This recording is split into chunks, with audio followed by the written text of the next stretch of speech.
आज हम पढ़ने जा रहे हैं आपातकालीन प्रावधान यानी कि इमरजेंसी प्रोविज़न।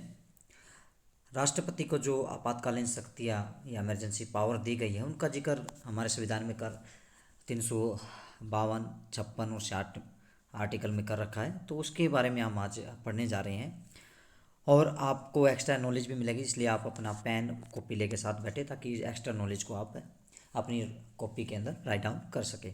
और ये जितनी भी मैंने इंफॉर्मेशन दी गई है वो सारी मैंने लक्ष्मीकांत, जो पॉलिटिकल साइंस की लक्ष्मीकांत बुक है, उससे ये ली गई है। काफ़ी शॉर्ट में इसको बना रखा है, तो इसको बड़े ध्यान से देखना। चलिए स्टार्ट करते हैं। देखिए, संविधान का जो भाग नंबर 18 है उसके अनुच्छेद नंबर 352 से 360 तक क्या है, आपातकालीन प्रावधान है। मतलब जितनी भी बातें आपातकालीन इमरजेंसी पावर के बारे में या उसकी शक्तियों के बारे में राष्ट्रपति को जो मिली हुई है उसके बारे में लिख रखा है, वो सारे के सारे कहाँ के बीच में है, 352 टू 360। संविधान में 3 प्रकार के आपातकाल का जिक्र किया गया भाई। पहला 352 के अंदर युद्ध, बाह्य आक्रमण, सशस्त्र विद्रोह के कारण आपातकाल, जिसको हम क्या बोलते हैं, राष्ट्रीय आपातकाल में बोलते हैं। किंतु संविधान में इस प्रकार के आपातकाल के लिए आपातकाल की घोषणा का प्रयोग किया गया है। यानी कि हम वैसे तो इसको क्या बोलते हैं, राष्ट्रीय आपातकाल, लेकिन संविधान के अंदर कौन सा वर्ड यूज किया गया है, खाली आपातकाल, कि भाई ये क्या है, आपातकाल है।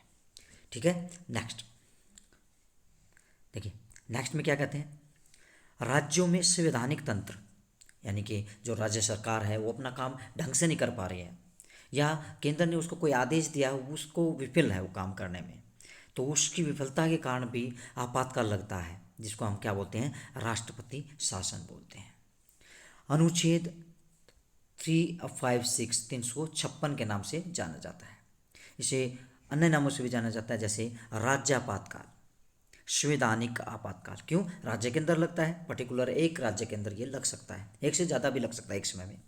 तो संवैधानिक आपातकाल क्यों, क्योंकि संवैधानिक विफलता है वहाँ पे, संवैधानिक जो तंत्र बना रखा है उसको राज्य सरकार प्रॉपर पूरा करने में फेल हो चुकी है, तो इसको राज्य या संवैधानिक आपातकाल भी कहते हैं। किंतु ये वर्ड संविधान में प्रयोग नहीं किए गए हैं, इनका प्रयोग नहीं किया जाता है। तीसरा, भारत में वित्तीय पतन या शॉक के खतरे के कारण, यानी कि जब भारत की ऐसी स्थिति आ जाए कि पैसा बचा ही नहीं है, कर्मचारियों को देने का भी पैसा नहीं है, तब हम मानते फाइनेंशियल फेलियर हो गया, क्राइसिस आ गया है, उस समय हमारे संविधान में जिक्र कर रखा है 360 के अंदर, 360 के अंदर, कि भारत के अंदर फाइनेंशियल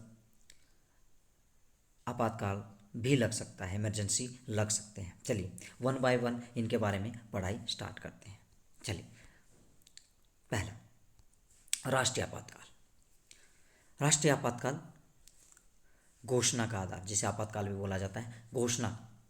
ये यदि भारत या इसके किसी भाग की सुरक्षा को युद्ध, ये बुद्ध लिख रखा है, इसका मतलब युद्ध है, ये लिखने में थोड़ी सी गलती हो सकती है। युद्ध, बाह्य आक्रमण, सशस्त्र विद्रोह के कारण अगर खतरा उत्पन्न हो जाता है, यानी कि देश के अंदर या देश के किसी एक पार्ट में, नॉर्थ में, साउथ में, नॉर्थ ईस्ट में, जहाँ भी, अगर वहाँ पे अब कोई फेलियर होता है या वहाँ पे सशस्त्र विद्रोह हो जाता है और हमें लगता है बहुत बड़ा खतरा उत्पन्न हो गया है, तो आर्टिकल 352 के अंतर्गत हम राष्ट्रपति राष्ट्रीय आपातकाल की घोषणा कर सकता है। राष्ट्रपति राष्ट्रीय आपातकाल की घोषणा वास्तविक युद्ध, बाह्याक्रमण या सशस्त्र विद्रोह से पहले भी कर सकता है। अगर उसको लगता है कि भाई ऐसा होने वाला है और इससे हमारे देश में खतरा पैदा हो सकता है, लोगों को खतरा हो सकता है, तो उससे पहले भी, इस खतरे को पहले समझ के वो राष्ट्रीय आपातकाल की घोषणा भी कर सकते हैं। ये उनके हाथ में है, ये उनके हाथ में है। क्या कहता है, जब राष्ट्रीय आपातकाल की घोषणा युद्ध, बाह्य आक्रमण के आधार पर की जाती है तो उसको क्या बोलते हैं, बाह्य आपातकाल। यानी कि जब मान लीजिए कोई देश के साथ हमारा युद्ध हो जाता है तो हम तब जो आपातकाल लगेगा उसको बाह्य आपातकाल बोलेंगे। अगर हमारे यहाँ देश के अंदर सशस्त्र विद्रोह हो जाता है, किसी पार्ट में हो जाता है, किसी स्टेट में हो जाता है, तो उसको हम आंतरिक आपातकाल बोलेंगे। क्या बोलेंगे, आंतरिक आपातकाल। उसको क्या कहेंगे, हम आंतरिक आपातकाल की संज्ञा देंगे। क्या कहेंगे, आंतरिक आपातकाल। तो ये दो तरह के आपातकाल है, इसको ध्यान रखना बिल्कुल। क्या कहते हैं नेक्स्ट। अब नेक्स्ट बात करता है कि राष्ट्रपति राष्ट्रीय आपातकाल की घोषणा केवल मंत्रिमंडल की लिखित सिफारिश पे प्राप्त करने पर ही कर सकता है। यानी कि राष्ट्रीय आपातकाल अपनी मर्जी से नहीं है कि उसको सपना आ गया कि भाई ये होने वाला, किसी ने खबर बता दी, फोन कर दिया राष्ट्रपति जी ऐसे ऐसे होने वाला है। नहीं, उनको मंत्रिमंडल, जो सरकार सत्ता में है, प्रधानमंत्री जी हैं, उनका एक मंत्रिमंडल होता है, कैबिनेट होता है, उस कैबिनेट की परमिशन वो लिखित मतलब रिटर्न में देंगे, तब जाके वो सिफारिश को कहेंगे कि अब राष्ट्रीय आपातकाल लगता है। राष्ट्रीय आपातकाल की उद्घोषणा कोई सा आधार पर भी की घोषणा की वह पूरी तरह बाह्य प्रभाव या असंबद्ध तत्वों पर विवेक शून्य या आठधर्मिता के आधार पर की गई है तो अदालत में चुनौती दी जा सकती है। यानी कि अगर लगता है, किसी को लगता है कि भाई ये अब झूठ में ऐसे ही लगा दिया, देश को प्रभावित करना था या पॉलिसी को प्रभावित करना था, तब लगा दिया, तो ताकि हम न्यायालय के अंदर, हमारे सुप्रीम कोर्ट के अंदर हम जा सकते हैं और चुनौती दे सकते हैं इस फैसले को कि ऐसा क्यों किया गया आपने। अब इनको जब ये आपातकाल लगते हैं तो इसको अनुमोदन या इसको रेक्टिफाई करने की या इसको मंजूरी या भाई हाँ लगना चाहिए, इसकी संसद के द्वारा की जाती है, दोनों सदनों के द्वारा। संसद के दोनों सदनों के द्वारा आपातकाल की उद्घोषणा को अनुमति प्रदान की जाती है। और ये कब है? जब जिस दिन से ये लगेगा, जिस तिथि से, उससे 1 माह के भीतर, उससे 1 माह के भीतर आपको क्या करना है, उसको करना है कि यस हम चाहते हैं कि यह आपातकाल लगे। अगर नहीं है तो वो अपने आप उद्घोषणा क्या हो जाएगी, रद्द हो जाएगी। देखिए क्या कहते हैं, मान लीजिए उसी समय जब राष्ट्रपति जी ने या कैबिनेट ने लिखित में कह दिया था वही उद्घोषणा कर दी जाए, और जैसे ही किया वैसे ही ऐसी स्थिति बनी कि लोकसभा विघटन हो गई, डिस्टोल्ड हो गई। डिस्टोल्ड मतलब अब सरकार सत्ता में नहीं रही है, कोई भी सत्ता नहीं है, नए चुनाव होंगे, उसके बाद लोकसभा का गठन होगा, नई सरकार बनेगी।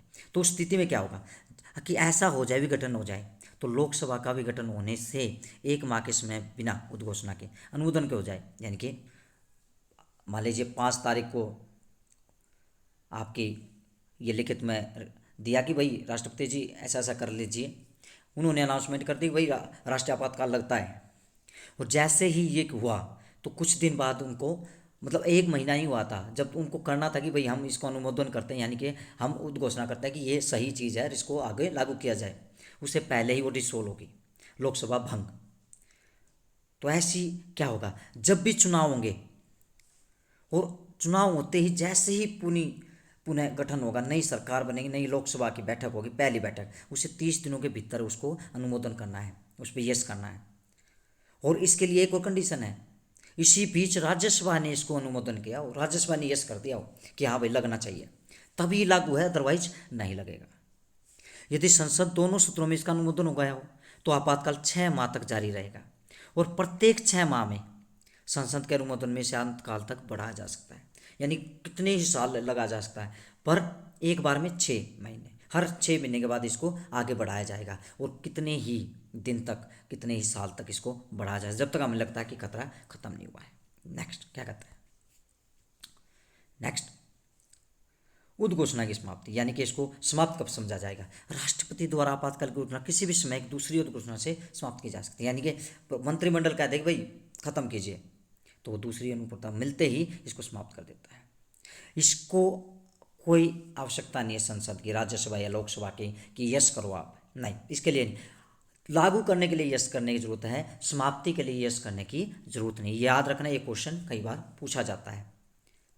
इसके अतिरिक्त राष्ट्रपति उद्घोषणा को समाप्त कर देना चाहिए, आवश्यक है, जब लोकसभा इसे जारी रखने के लिए अनुमोदन का प्रस्ताव निरस्त करते हैं। यानी कि अगर राष्ट्रपति को लिखित में उद्घोषणा समाप्त करने की कोई जानकारी नहीं आई, लेकिन लोकसभा को क्यों कहा जा रहा है बार बार, क्योंकि लोकसभा रिप्रेजेंट करती है, पीपल ऑफ हाउस इसको बोला जाता है, पीपल हाउस। क्यों? क्योंकि ये लोअर हाउस है, यहाँ डायरेक्ट एमपी जो मेंबर ऑफ पार्लियामेंट है वो डायरेक्ट चुन के आते हैं, इलेक्ट होकर आते हैं, इसलिए ये देश को रिप्रेजेंट करता है। और इसी में कैबिनेट होता है, जो हमारे प्रधानमंत्री जो होते हैं वो इसी सदन के लीडर होते हैं। वैसे वो मेंबर तो किसी भी सदन को हो सकते हैं, राष्ट्रपति जब उनको अपॉइंट करता है तो वो किसी भी सदन के, या अपॉइंट करते समय तो किसी भी सदन के ना हो तब भी चलेगा। विद इन 6 मंथ उनको किसी भी सदन की, जो भी राज्यसभा या लोकसभा की सदस्यता लेनी पड़ेगी, तब जाके वो बने। लेकिन यहाँ पे लोकसभा बार बार क्यों करे? क्योंकि डायरेक्ट चुन के आए हैं हम पे, उन्होंने सरकार बनाई है। राज्यसभा परमानेंट सदन है, वो कभी भंग नहीं होता है। उसके 2 साल के बाद 1/3 कभी पढ़ाएंगे आपको, लोकसभा और राज्यसभा क्या वो पढ़ाएंगे, जब बताएंगे आपको। राष्ट्रीय आपातकाल के क्या परिणाम है, क्या प्रभाव हो सकते हैं? पहला, 3 वर्गों में है, केंद्र राज्य, लोकसभा राज्य विधानसभा कार्यकाल, मौलिक अधिकारों पे। देखिए, अब जब ये होता है तो ऐसे आपातकाल के अंदर कार्यपालिका, जो हमारी कार्यपालिका है, उसकी वो शक्ति हमारे हाथ में आ जाती है। कैसे आ जाती है? देखिए मैं बताता हूँ आपको। वहाँ पे जितने भी राज्य सरकारें हैं केंद्र के पूर्ण नियंत्रण में आ जाती है। हालांकि उनको नियमित नहीं किया जाता, उनको ख़त्म नहीं किया जाता है, लेकिन उनका नियंत्रण किस पे आ जाता है? सेंट्रल गवर्नमेंट का। और राज्य सूची, यानी कि हमारी शेड्यूल नंबर कितना? शेड्यूल नंबर 7, जो हमारी 12 शेड्यूल हैं, अनुसूचियाँ हैं, उसमें शेड्यूल नंबर 7 जो है ना, उसके अंदर हमारी लिस्ट दे रखी है, जिसके अंदर हमारे पूरे संविधान के जितने भी सब्जेक्ट होते हैं वो डिफरेंट 3 लिस्ट में बांट रखे हैं। Union list, state list, concurrent. जो ये स्टेट लिस्ट है ना, इस पे कानून बनाने का अधिकार किसको मिल जाता है? संसद को मिल जाता है, ये याद रखना। इस सूची पे अगर कोई ऑर्डिनेंस यानी कि अध्यादेश भी अगर जारी करना है आर्टिकल 1, 2, 3 के अकॉर्डिंग राष्ट्रपति के द्वारा, तो वो भी कौन करेगा? फिर केंद्र सरकार के हाथ में जाता है। वित्तीय, जितने वित्तीय वर्ष की अगर समाप्ति है और आपातकाल नहीं समाप्त होता है, तो राष्ट्रपति दोनों सदनों के उसमें जितने वित्तीय सलाहकारें हैं या बजट है उसको रखवा सकता है। दूसरा, लोक लोक लोक जो है लोकसभा, यानी कि सारी सत्ता किसके पास में है? राज्यों की तो कुछ रहा ही नहीं। क्यों? क्योंकि ये क्या है? राष्ट्रीय आपातकाल है, इसलिए जितने भी राज्यों में या किसी एक पार्ट में या 3-4 राज्य में ये आपातकाल घोषित किया तो सारी राज्यों की उसके हाथ में करते हैं। पूरे देश पे अलग लागू हो जाते हो, पूरे देश की जो स्टेट है, जितने भी स्टेट हमारे, सारे के सारे पे सत्ता किसके हाथ में आ जाएगी? केंद्र की सत्ता। ऐसे ही लोकसभा राज्यसभा का जो कार्यकाल है ना, उस पर ही प्रभाव पड़ता है। क्या प्रभाव पड़ता है? लोकसभा का कार्यकाल सामान्य रूप से कितना होता है? 5 वर्ष। ध्यान से सुनना, 5 वर्ष होता है, लेकिन इसको जब राष्ट्रीय आपातकाल हो तो विधि बनाकर, यानी कि लॉ पास करके 1 वर्ष के लिए बढ़ा सकते हैं। और जब तक ये आपातकाल नहीं होता तो 1-1 वर्ष कितने दिन बढ़ाया जा सकता है।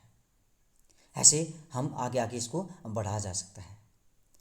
मूल अधिकारों पे, वही मूल अधिकारों पे भी इसका असर पड़ता है। हमारे आर्टिकल 19 के तहत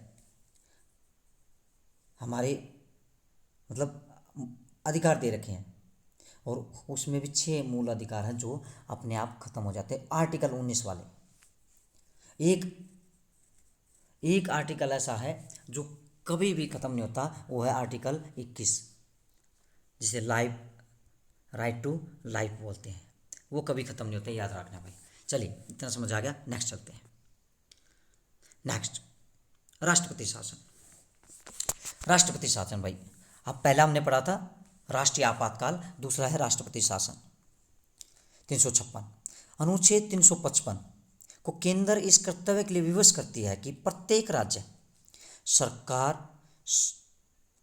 सरकार जो है संविधान की प्रबंध व्यवस्था के अनुरूप ही कार्य करेगी। जो व्यवस्था, इसलिए तो हम फेडरलिज्म में जी रहे हैं ना, हमारे यहाँ संघवाद है ना, फेडरलिज्म है, तो उसके अकॉर्डिंग संविधान में सबके काम बांट रखे हैं। राज्य सरकार का अलग प्रबंध कर रखी है व्यवस्था, और सेंटर की अलग कर रखी है, तो उसके अनुरूप कार्य करेगी। इस कर्तव्य के अनुपालन के लिए केंद्र सरकार या केंद्र अनुच्छेद 356 के तहत राज्य में संविधान तंत्र विफल होने पर राज्य सरकार को अपने नियंत्रण में ले सकता है। अगर लगता है कि संविधान के अनुसार ये काम नहीं कर पा रहे हैं और बार बार भी विधान पड़ रहा है, तो वो उसको ऐसा कर सकते हैं। सामान्य रूप से राष्ट्रपति शासन के रूप में जाना जाता है। इसे राज्य आपात या संवैधानिक आपातकाल भी कहा जाता है। राष्ट्रपति शासन 356 के अंतर्गत 2 आधारों पर आप घोषित किया जा सकता है। एक तो अनुच्छेद 356 में ही है, दूसरा अनुच्छेद 365 में है। ये 2 तरह पे अंतर्गत 2 आधार हैं इसके, उस पर आधार है। एक तो आधार है 356 आर्टिकल में, दूसरा है 365 के अंदर। इस पे आधार कर सकते हैं। 356, ध्यान से सुनना आप भाई। 356 में राष्ट्रपति की घोषणा जारी करने का अधिकार है, देता है कि यदि वह विश्वास कर ले, आश्वस्त होता है कि ऐसी स्थिति आ गई है कि राज्य सरकार संविधान के प्रावधानों के अनुसार नहीं चल रही है, जो संविधान में लिखा है उसके अनुसार तो गवर्नमेंट, जो स्टेट गवर्नमेंट एक्ट ही नहीं कर पा रही है, तो राष्ट्रपति तब लगा सकता है। तो राष्ट्रपति क्या करेगा, राज्य के राज्यपाल से रिपोर्ट लेगा और उस रिपोर्ट के आधार पे अगर राज्यपाल के विवरण के बिना भी प्रतिक्रिया कर सकता है, उसे लगता है तो, या तो रिपोर्ट के आधार पर करेगा या दूसरे ढंग से राज्यपाल के विवरण के बिना भी वो संज्ञान ले सकता है। 365, यदि कोई राज्य केंद्र द्वारा दिए गए निर्देशों का पालन करने या उसे प्रभावी करने में असफल रहता है तो यह राष्ट्रपति के लिए विधि संगत होगा कि उस स्थिति को संभाल लें जिसमें अब राज्य सरकार संविधान की प्रबंध व्यवस्था के लिए नहीं चल पा रही है, अनुसार नहीं चल पा रही है, तो उसके लिए क्या करेगा वो राष्ट्रपति क्या करेंगे, राष्ट्रपति शासन की घोषणा करेंगे कि इस राज्य के अंदर शासन चलता है। इसके प्रभाव क्या होंगे, देखिए इसके प्रभाव की बात करते हैं। पहले अनुमोदन, भाई ये दूसरी है, ये ट्रिक भी है, मैं बता रहा हूँ। पहला 1 महीने के अंदर, यानी कि पहली जो आपातकालीन शक्ति है वो 1 महीने के अंदर अनुमोदन होगा, यस करना पड़ेगा दोनों सदन को। सेकंड को 2 महीने के अंदर, ये ट्रिक है, याद रखना हमेशा। राष्ट्रपति शासन प्रभाव की घोषणा 2 महीने के भीतर करनी पड़ेगी, ठीक है। पहले वाले को कितना करना था, 1, 2, 2। इसका संसद के दोनों सदनों पर दोनों होना चाहिए, बस दोनों ही देंगे, ये तो सिंपल बात है, पहले ही पढ़ चुके हैं। तो राष्ट्रपति शासन घोषणा क्या है, विघटन होने के समय जारी होती है। वही बात सेम कि 2 माह के भीतर घोषणा पत्र अगर आ जाता है, स्वीकृत नहीं होती है और विघट होता जाती है। जैसे वहाँ पे 30 दिन था, क्योंकि 1 महीने के अंदर प्रूव करना था, यस करना था, या 2 महीने करना तो 2 महीने। तो फिर क्या होगा, नेक्स्ट बैठक होगी। अब ध्यान से देखना, ये ध्यान से देखना क्या कर रहा है, 2 महीने के भीतर नहीं कर पाता है, लेकिन जब बन जाएगी नई लोकसभा तो फिर 30 दिन के अंदर, आपको 30 दिन के अंदर यस करना है, ये याद रखना। ये बहुत बार पूछा जाता है, बशर्ते राज्यसभा ने इसे निश्चित समय पर स्वीकृत। क्यों राज्यसभा को बार बार क्यों कराएं, क्योंकि राज्यसभा कभी भंग नहीं होती है, विघटित नहीं होती है, तो दोनों सदनों के द्वारा स्वीकृत होना पड़े। राष्ट्रपति शासन 6 माह तक कंटिन्यू चलता है और इसको अधिकतम 3 वर्ष की अवधि तक बढ़ाया जा सकता है और हर 6 माह में स्वीकृति लेकर ही बढ़ाया जाएगा। और मैक्सिमम है कि 3 साल से ऊपर नहीं हो भाई। अगर 3 साल से ऊपर ले जाना है या 1 साल के बाद भी, तो रिपोर्ट लेनी पड़ेगी, प्रूव करना पड़ेगा कि यहाँ राष्ट्रपति शासन लगाना जरूरी है, ये प्रूव करना पड़ेगा। क्या कहते हैं, देखिए नेक्स्ट पे देखते हैं। अगर इन प्रावधानों के अंदर ये हो जाए कि भाई राष्ट्रपति शासन को और भी बढ़ाया जाना है, तो कुछ कंडीशन तय है, वो होनी चाहिए। अगर वो नहीं है तो काम नहीं चलेगा भाई। क्या कहता है, यदि पूरे भारत में या पूरे राज्य में किसी भाग में राष्ट्रीय आपात की घोषणा की गई है, या तो पूरे देश में या किसी राज्य में राष्ट्रीय आपात लगा हुआ है, तो ये राष्ट्रपति शासन लागू हो सकता है। या भाई चुनाव आयोग, जो इलेक्शन कमीशन है हमारा, वो ये कह दे, वो ये सर्टिफाइड कर दे, ये प्रमाणित कर दे कि संबंधित राज्य में विधानसभा के चुनाव पॉसिबल नहीं है, तो हम कह सकते हैं भाई पॉसिबल नहीं है, तो यहाँ तो राष्ट्रपति शासन लगाना पड़ेगा। तो राष्ट्रपति द्वारा शासन की घोषणा को किसी भी समय एक घोषणा से वापस लिया जा सकता है। ऐसी घोषणा की यस संसद के द्वारा यस नो करने की जरूरत नहीं है, ये तो आपको पता ही है। ये याद रखना कि जब घोषणा लगाई जाएगी तब तो यस करवाएंगे दोनों सदन से, लेकिन जब वापस लेंगे तो किसी से नहीं पूछेंगे, चुपचाप क्या करेंगे, हम वापस कर सकते हैं। क्या कहते हैं, राष्ट्रपति शासन के परिणाम यानी कि क्या होंगे भाई, सीधी बात है, राष्ट्रपति को असाधारण शक्तियाँ प्राप्त हो जाएंगी। बिल्कुल, यहाँ केंद्र को एक तरह से केंद्र का ही, मतलब राष्ट्रपति खुद तो करेगा नहीं, या तो राज्यपाल को बोलेगा या केंद्र सरकार को बोलेगा। बिल्कुल, और केंद्र सरकार, ऐसा कई बार भी देखा गया कि केंद्र सरकार जानबूझ के राष्ट्रपति शासन लगा दिया, क्योंकि उस स्टेट के अंदर उनकी या तो गवर्नमेंट नहीं है या वो कुछ और फ़ायदा उठाना चाहते हैं, तो राज्य सरकार के कार्य अपने हाथ में ले लेता है। मतलब लेता कहते हैं ऐसे हैं कि राष्ट्रपति लेगा, लेकिन करते तो केंद्र सरकार ही है, या उसे राज्यपाल अन्य कार्यकारी अधिकार शक्ति प्राप्त हो जाती है, या राज्यपाल को सौंप देता है, क्योंकि राज्यपाल भी वही अपॉइंट करते हैं केंद्र सरकार। वही ये भी कर सकता है कि सदन या राज्य विधायिका की शक्ति प्रयोग करे। वही ना, सदन, सदन कौन, सदन का मतलब लोकसभा, लोकसभा का मतलब सरकार, जो सत्ताधीन, उसमें रूलिंग है जो पार्टी, यानी कि वो सरकार है, जो भी किसी भी पॉलिटिकल पार्टी की हो, वह सभी आवश्यक कदम उठा सकता है जिसमें राज्य के निकाय या प्राधिकरण से संबंधित है। और वो उतने सारे, वो सारी चीज़ें कर सकता है, वो सारी चीज़ें कर सकता है जो एक तरह से मंत्रिपरिषद जो है मुख्यमंत्री के नेतृत्व वाली, उसको भंग कर देता है, बिल्कुल कर देता है। और भंग करके जो राज्य का राज्यपाल है वो राष्ट्रपति के नाम पर राज्य सचिव की सहायता से या राष्ट्रपति के द्वारा नियुक्त किसी भी सलाहकार की सहायता से राज्य का प्रशासन चलाता है। और यही कारण है कि 356 के अंतर्गत जो भी घोषणा की जाएगी उसको राष्ट्रपति शासन कहा जाता है। क्यों कहा जाता है? क्योंकि राष्ट्रपति की, यानी कि हमारे प्रेसिडेंट साहब के अनुसार काम होता है, फिर इसलिए हम इसको ये कहते हैं। और संसद राज्य के विधेयक और बजट प्रस्ताव को ही पारित करती है, ऐसा इसमें कहा गया है। और एक, लेकिन ये याद रखना, राष्ट्रपति शासन की अवधि से संबंधित उच्च न्यायालयों की स्थिति, स्तर, शक्ति और कार्य प्रभावी रहती है, यानी कि उच्चतम न्यायालय भी प्रभावित हो सकता है, ये याद रखना। चलिए नेक्स्ट की बात करते हैं, 360 की, 360 की बात करते हैं भाई। चलिए, वित्तीय आपातकाल, ये ऐसा आपातकाल है जो आज तक नहीं लगा अपने देश के अंदर, और ना मुझे लगता है कि ना लगेगा। और ऐसी हम आशा भी करनी चाहिए, उम्मीद भी रखनी चाहिए कि कभी हमारे देश में ये नहीं लगेगा, ना इसकी हमें ज़रूरत है। क्या कहता है?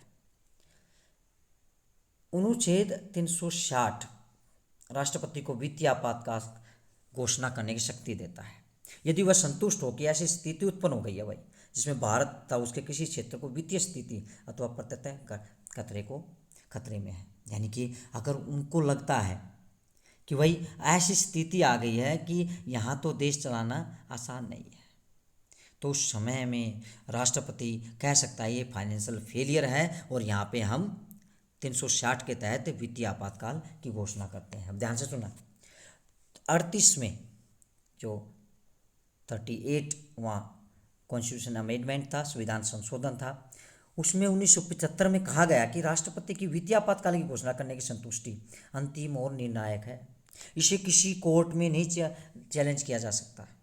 ध्यान से देखना, उन दोनों को किया जा सकता है, पहले दो जो है 352 356 उनको कोर्ट में ले जा सकता है, लेकिन वित्तीय आपातकाल को किसी न्यायालय में नहीं करा, लेकिन नहीं है। परंतु 44वां, फिर 38 में के बाद क्या आया, 44वां आया, उसने क्या कहा कि 1938 में जो है इस प्रावधान को समाप्त कर दिया गया कि राष्ट्रपति की संतुष्टि न्यायिक समीक्षा से परे नहीं है। यानी कि अगर हमें लगता है, पहले दो में भी था लेकिन हमें 38वां आया, उसने कहा कि कोर्ट में नहीं जा सकते, लेकिन उसके बाद रियलाइज किया नहीं ये गलत है, फिर 44वां संविधान संशोधन आया और कहा कि अगर गड़बड़ के आधार पर करेगा, जानबूझ के करेगा, या हमें लगेगा कि मिसयूज कर रहा है इसका, तो फिर हम कोर्ट के अंदर जा सकते हैं और चैलेंज कर सकते हैं कि वित्तीय आपातकाल क्यों लगाया आपने। क्या कहता है? अनुमोदन। चलिए, वित्तीय आपातकाल की घोषणा घोषित तिथि के 2 माह के भीतर संसद की स्वीकृति मिलना अनिवार्य है।